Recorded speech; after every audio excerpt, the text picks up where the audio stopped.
We are honored today to be in the office here in Moscow with General Alexei Leonov. General, thank you very much for spending the time with us today.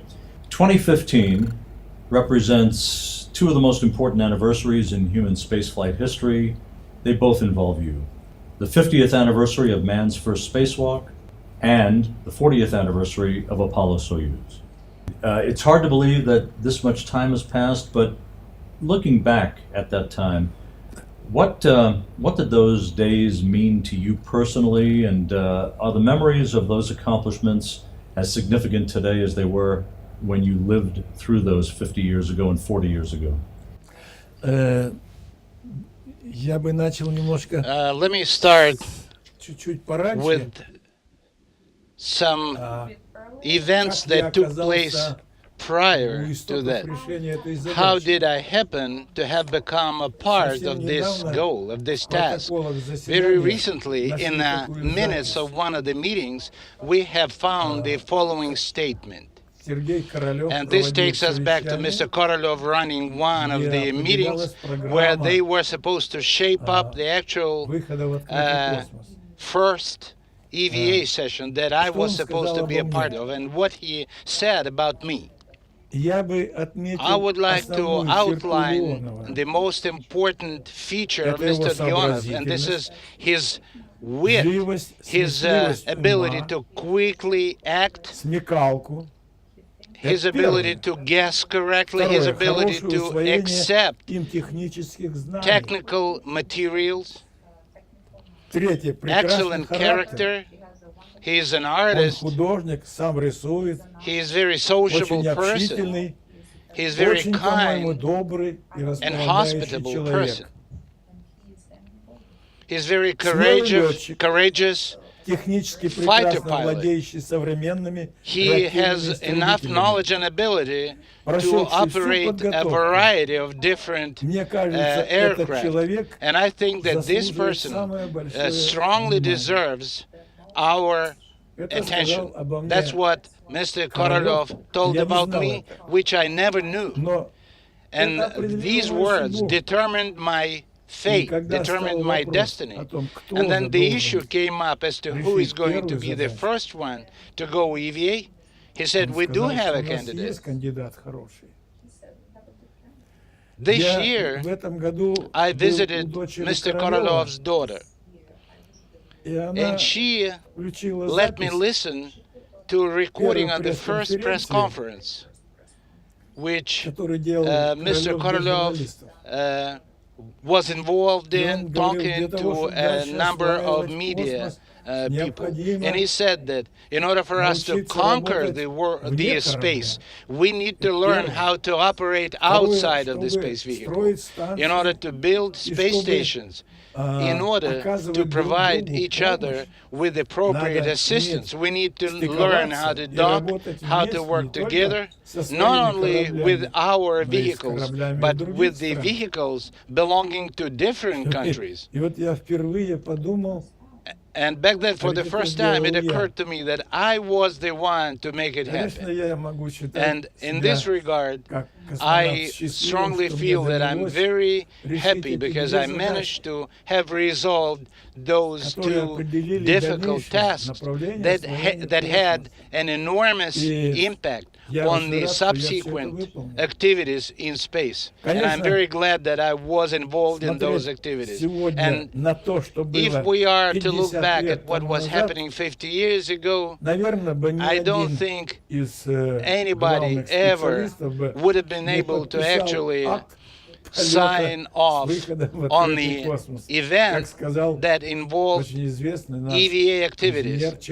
And this is something that Boris Chertok, very famous engineer of Russia, said once. The most vivid impression of my life has to do with the fact that not only was I in a space vehicle, but I found myself to be surrounded with the stars. Stars were on the right-hand side, and the Earth was on the left-hand side, and it was just an enormous unbelievable silence, which is something that comes back to me as a reminiscence of my first flight. As you moved outside of the Voskhod spacecraft, Pavel Belyayev, your crewmate, was watching very carefully. You wrote in an article for Air and Space magazine several years ago that you felt like a seagull with its wings outstretched, soaring high above the Earth. What was that experience like? It was a very short spacewalk, but you had great recollections of it. Well, this feeling is just the perception of space, the perception of environment. And what I saw, and I saw just half of the world, because we were 500 kilometers above the Earth. And nobody, even up until now, nobody is flying that high. So I saw a radius of half of the planet of Earth. And the ability to see the whole Earth as a globe, pretty much, is something that was extremely attractive.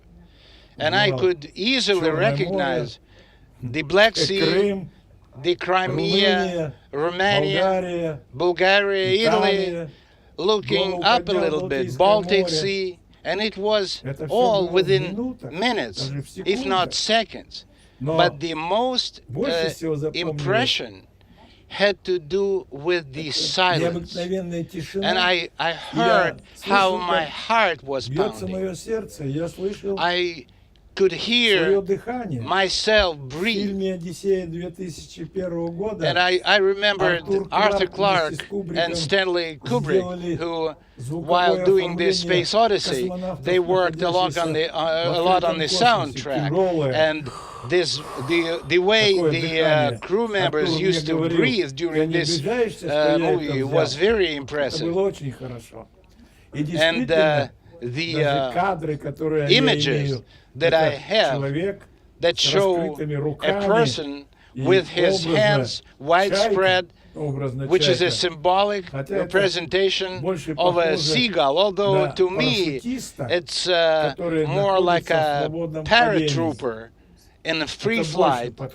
This analogy is closer to me personally. But once again, silence. The stars were very bright. There was a lot of them. And it was interesting that they were everywhere. They were above and they were beneath. And on the ground, we can only see stars up in the sky. In space, they are everywhere. And it depends on how good a vision of an individual is, but in space, we see much smaller stars. It was a very short spacewalk, but in the brief time you were outside, did you have a sense that you were making history, that you were the first, the pathfinder of spacewalk activity that later would become a standard and staple and very critical facet of human spaceflight?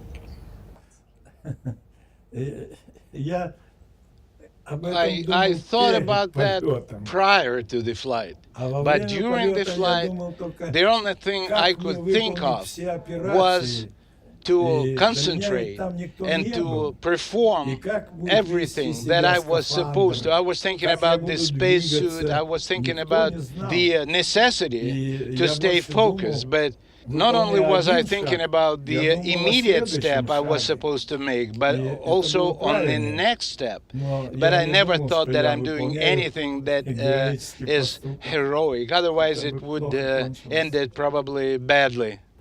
While you were outside of the airlock of your spacecraft, your spacesuit encountered a deformation, if you will, that threatened your ability to get back inside for a while.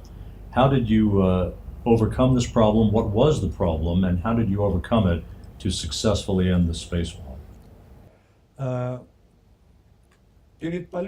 Prior to the flight, I was doing a lot of training in the vacuum chamber, imitating the altitude of 60 kilometers, which is a deadly area for an average human being. and I was lying in the chair trying to overcome and work out the belief in what I was wearing as a means of protection.